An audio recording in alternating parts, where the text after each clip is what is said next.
देखिए, तो अभी जस्ट आपको हमने बताया था चार्ज के बारे में कि चार्ज का एक खास प्रॉपर्टी होता है किसी भी पार्टिकल का, लेकिन ये जानते हैं कि चार्ज क्रिएट कैसे होता है नहीं। फॉर एग्जांपल, अब मान लो मेरे पास एक प्लास्टिक पेन है, ठीक है, मान लो ये प्लास्टिक एक पेन है या एक प्लास्टिक कॉम समझ लो, या तो कॉम या तो कोई प्लास्टिक सामान ले लो, ठीक है। अब मान लो अगर इसको हम कोई भी कागज़ के टुकड़े के पास हम रखें, क्या उसको ये स्टिक करेगा क्या? उसमें क्या वो उसमें चिपक जाएगा? अगर मेरे पास, ठीक है, चार्ज के हम लोग डिस्कस कर रहे थे, तो यदि मेरे पास कोई प्लास्टिक कॉम हो, क्या हो, कोई एक प्लास्टिक कॉम हो, यदि प्लास्टिक कॉम को ड्राई हेयर में अगर हम रब करें और कागज़ के पेपर के टुकड़े के पास उसको लाएं, तो क्या हो, उसके साथ वो स्टिक कर जाएगा, मतलब उसके साथ वो चिपक जाएगा। तो ऐसा क्यों होता है? जब एक प्लास्टिक कॉम को हम रब करते हैं तो हमें पता है ड्यू टू रबिंग क्या हुआ, हीट प्रोड्यूस होगा, और हीट प्रोड्यूस होने के बाद क्या बॉडी क्या जाएगा, चार्ज जाएगा। मान लो एक प्लास्टिक कॉम को हम लाते हैं पेपर टुकड़े के पास, तब उस टाइम तो अटैक नहीं करता क्योंकि वो क्या है, उस टाइम में न्यूट्रल है। लेकिन जब हम लोग रबिंग करते हैं तो उसके बाद क्या आता है, वो चार्ज आता है, और तब जब पेपर पीस के पास हम लाते हैं उसको क्या करता है, वो अट्रैक्ट कर लेता है। तो ये जो बॉडी अट्रैक्ट किया था हम लोग कहते हैं ये जो बॉडी क्या है, बॉडी चार्ज है, बॉडी क्या है, चार्ज है। उसका हम एग्जाम्पल दिया था आपको ग्लास रॉड का और किसका, इबनाइट रॉड का। जब ग्लास रॉड को रब करते किसके साथ, सिल्क रॉड के साथ, तो क्या बन जाता है, पॉजिटिव चार्ज, और जब उसको रब करते किसके साथ, वुलन क्लॉथ के साथ, तो हो जाता है नेगेटिव चार्ज। जैसे से बताया इसके कितने चार्ज है, दो तरह के चार्ज होते हैं, एक पॉजिटिव और एक नेगेटिव। जिसके बाद हमने पढ़ा कि opposite charge attract each other और नेगेटिव और like charge repel each other, ठीक है। देखिए, जानते हैं सबसे पहले टॉपिक जो हमारा फर्स्ट टॉपिक क्या है, चार्ज के बारे में, ठीक है। तो पहले चार्ज आने से पहले एक आपसे एक बात करें, मान लो दो बॉडी है, ठीक है, ग्लास रॉड एक क्या होता है, इबनाइट रॉड होता है। अगर मान लो ग्लास क्लॉथ को हम किससे रब करें, सिल्क क्लॉथ से रब करें, और इबनाइट रॉड रब करें किससे, वुलन क्लॉथ से रब करें, तो ग्लास रॉड पे क्या आता है, पॉजिटिव क्या जाएगा, क्या आएगा, और इबनाइट रॉड को रब किया किससे, वुलन क्लॉथ से, इस पर क्या आएगा, नेगेटिव चार्ज आएगा। तो ये जो चार्ज आएगा, अब चार्ज डेवलप कैसे हुआ, तो हम जानते हैं एक सब्सटेंस के अंदर, कोई भी जो सब्सटेंस है उसके अंदर क्या होता है, एटम होता है, क्या होता है, एटम, और एटम में क्या होता है, इलेक्ट्रॉन्स होते हैं।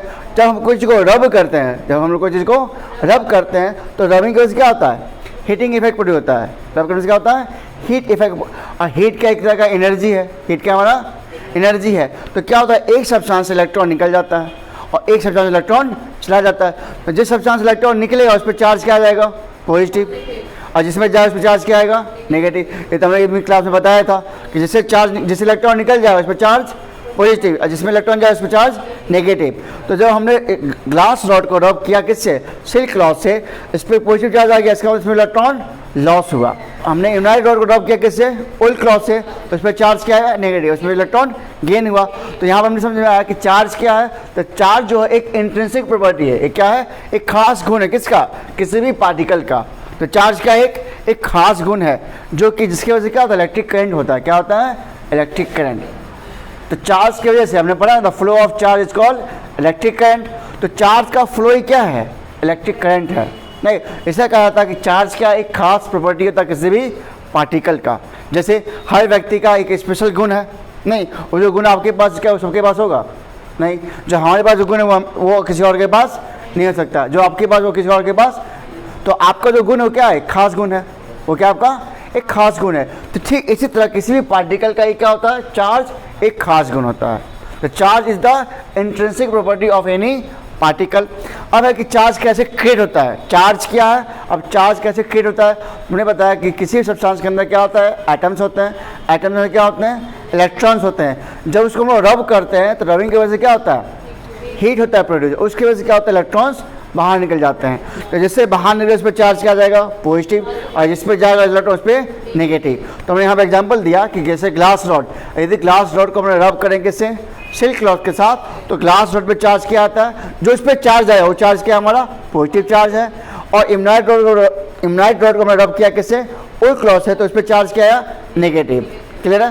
तो हमने यहाँ पे जाना कि चार्ज दो तरह के होते हैं, चार्ज क्या है, चार्ज कैसे क्रिएट हुआ, और चार्ज के कितने टाइप्स हैं। तो चार्ज कितने टाइप्स हैं, दो टाइप्स हैं, कौन कौन, पॉजिटिव चार्ज और नेगेटिव चार्ज। अब इससे क्या प्रॉपर्टीज है, प्रॉपर्टी ऑफ चार्ज। तो लिखिएगा प्रॉपर्टी ऑफ चार्ज, ठीक है, प्रॉपर्टी ऑफ चार्ज। फर्स्ट लिखिएगा point, opposite charge, opposite charge, हाँ, attract each other, opposite charge attract each other. अब पॉइंट सेकेंड लिखेगा like charge repel each other, opposite charge attract each other, alike charge repel each other.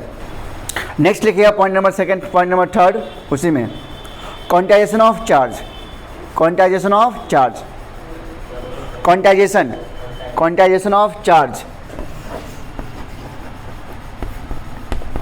Quantization of charge. इसका मतलब होता है, जैसे देखना, charge is quantize, charge is quantized का मतलब लिखना, the total charge on a body is, the total charge on a body is, total charge on a body, उसको लिखना ब्रैकेट में Q, ऐसे ध्यान से देख लिखना, total charge on a body Q equal to NE।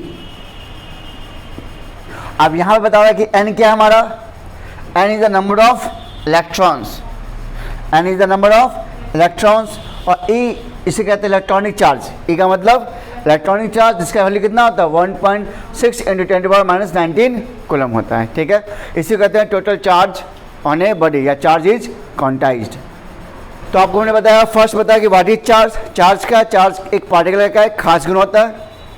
इसका मैंने एग्जांपल दिया कि चार्ज क्रिएट कैसे होता है, तो मैंने बताया जब दो बॉडी को हम लोग रब करते हैं तो क्या होता है, चार्ज वहाँ पे क्रिएट होता है, क्योंकि रबिंग की वजह से क्या होता है, हीट होता है प्रोड्यूस, जिसकी वजह से क्या होता है, किसी सब्सटेंस इलेक्ट्रॉन बाहर निकल जाता है, और जिस सब्सटेंस इलेक्ट्रॉन बाहर निकल उस पर चार्ज पॉजिटिव है, जिसमें जाएगा उस पर चार्ज नेगेटिव। और चार्ज का एक स्पेशल गुण है, क्या है, जिसकी वजह से इलेक्ट्रिक करंट, हाँ इलेक्ट्रिक करंट बनता है, जिसकी वजह से क्या होता है, इलेक्ट्रिक करंट बनता है, नहीं दैट क्रिएट्स इलेक्ट्रिक करंट।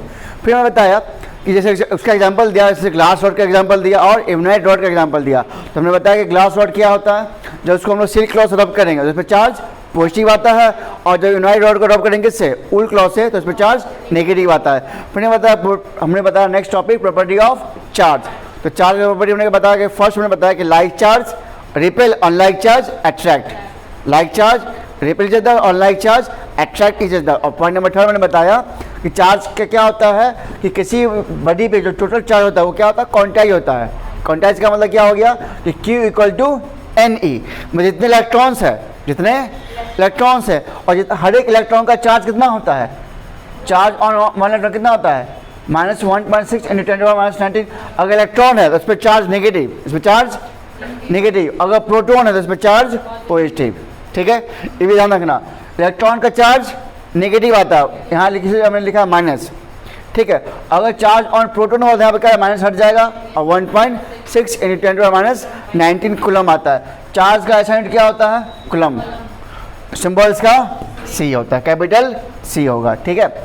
तो मान लो अगर एक इलेक्ट्रॉन में चार्ज कितना है, एक इलेक्ट्रॉन में चार्ज कितना है 1.6 × 10⁻19 कूलम। अब हमसे पूछे कि 100 इलेक्ट्रॉन्स है तो क्या करेंगे, 100 से मल्टीप्लाई, तो वही लिखा हुआ Q इक्वल टू NE, नहीं मतलब 10 इलेक्ट्रॉन है तो एक इलेक्ट्रॉन चार्ज हमें पता है तो 10 उसको मल्टीप्लाई कर दो, क्लियर है यहाँ तक।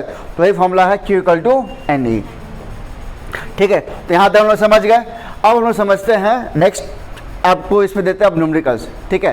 जैसे यहाँ पे लिखा हुआ फर्स्ट क्वेश्चन क्या हमारा है, यहीं से निकल जाए, देखिए लिखा हुआ है चार्ज ऑन वन इलेक्ट्रॉन, कितना लिखा हुआ है, 1.6 × 10⁻19 कूलम है। तो एक इलेक्ट्रॉन चार्ज इतना होता है, नेगेटिव वैल्यू को हम हटा देंगे फिलहाल। तो हमको ये बताना है कि एक कूलम में, क्वेश्चन हमारा यह है कि एक कूलम में कितने इलेक्ट्रॉन्स होंगे। अगर एक इलेक्ट्रॉन पे इतना चार्ज है तो एक कूलम में कितने इलेक्ट्रॉन्स होंगे, ये आपको निकालना है। क्वेश्चन लिखिए, क्वेश्चन लिखिए, find the number of electrons in one coulomb, find the number of electrons in one coulomb. ये क्वेश्चन आपको सॉल्व कर दिखाना है कि आप एक इलेक्ट्रॉन में इतने चार्ज होते हैं तो एक कूलम में कितने इलेक्ट्रॉन्स होंगे, ठीक है। इसको आपको सॉल्व कर इसका आंसर आपको कमेंट करना है। इलेक्ट्रॉन्स इन वन, क्वेश्चन क्या था आपका कि find the number of electrons in one coulomb. तो मुझे पता है कि एक इलेक्ट्रॉन का चार्ज कितना होता है, हाँ 1.6 × 10⁻⁻19 कूलम, इतना होता है वैल्यू। एक इलेक्ट्रॉन का चार्ज होता है, नहीं इसे E का मतलब इलेक्ट्रॉनिक चार्ज क्या होता है, और चार्ज का एसेंट क्या होता है, कूलम होता है। तो मुझे पता है यहाँ पे एक इलेक्ट्रॉन में इतना चार्ज है, इतना होता है, तो एक कूलम में कितना जाएगा, यहाँ से एक कूलम निकाल लो, 1C इक्वल कितना जाएगा, ये हो जाएगा डिवाइड में, तो कितना बच जाएगा 1/1.6 × 10⁻⁻19, यहाँ पे इलेक्ट्रॉन हो जाएगा क्योंकि इस साइड क्या लिखा है, इलेक्ट्रॉन लिखा हो ना, ठीक है। नाउ अब इसको हम सॉल्व करते हैं, देखिए तो अब यहाँ पे देखो, इसको अब सॉल्व करें, यहाँ से ऊपर 10 देंगे क्या, इसको पॉइंट हटा के दो तो कितना जाएगा ऊपर 10/16 इंटू 10⁻⁻19 इलेक्ट्रॉन्स होता है, ठीक है। इसको सॉल्व कीजिए, इसको कट कीजिए, कितना से कटेगा, 2 से कट जाएगा, कितना जाएगा 2 से, 2 5 जा 10, 2 से काटेंगे तो कितना आएगा 8 आ जाएगा। अब 5 को 8 से डिवाइड कर दीजिए, 5 को 8 से डिवाइड कीजिए तो कितना आएगा बताइए।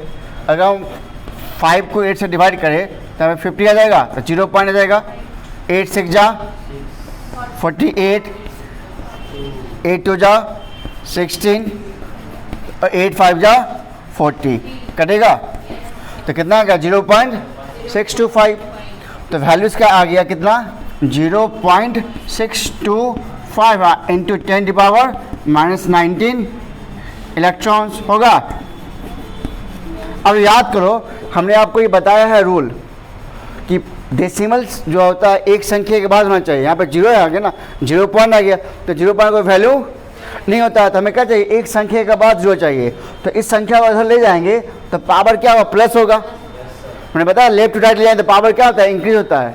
इससे पहले हमारे क्लास में आपको पढ़ाया, हमने नहीं क्लास 9 हमने बताया है कि अगर लेफ्ट टू राइट जाए तो पावर इंक्रीज होगा और राइट टू लेफ्ट जाए तो पावर डिक्रीज होगा। ये आपको याद रखना है कि लेफ्ट टू राइट जाएंगे तो पावर क्या होता है, इंक्रीज। लेफ्ट टू राइट में पावर इंक्रीज और राइट टू लेफ्ट में पावर डिक्रीज। तो मान लो हमने जितना पॉइंट आगे बढ़ेगा उतना पावर बढ़ेगा। तो मान लो एक पॉइंट को आगे बढ़ा देगा, कितना जाएगा 6.25 आएगा, कितना जाएगा 6.25। तो पावर +1 हो जाएगा, तो 90 में से +1 गया, कितना जाएगा 18। तो इंटू 10⁻⁻18 क्या जाएगा इलेक्ट्रॉन्स। आया बात समझ में अब, ये इसका आंसर आएगा। मतलब 1 कूलम में कितने इलेक्ट्रॉन्स, 1 कूलम में कितने electrons 6.25 into 10⁻18 electrons, 6.25 into 10⁻18 electrons. तो आपको ये सॉल्व करने की प्रॉब्लम आया, ये तो बेसिक मैथ्स का कैलकुलेशन था, ठीक है। चलिए इसका हमने आंसर बना दिया। आपको आंसर कमेंट करना है कि 2 कॉलम में कितने इलेक्ट्रॉन्स होंगे फर्स्ट, और सेकंड क्वेश्चन है 0.5 में कितने इलेक्ट्रॉन्स होंगे। 2 क्वेश्चन आपको हम दे रहे हैं, इसका आपको आंसर कमेंट करना है, ठीक है। तो आपको हमने बता दिया कि 1 कॉलम में इलेक्ट्रॉन्स कितने हैं, तो 2 कॉलम में और 0.5 कॉलम में कितने इलेक्ट्रॉन्स होंगे, ये आपको सॉल्व कर इसका आंसर भी कमेंट करना है। तो कल के क्लास में हम लोग पढ़ेंगे अब नेक्स्ट टॉपिक इलेक्ट्रिक पोटेंशियल और पोटेंशियल डिफरेंस, ठीक है।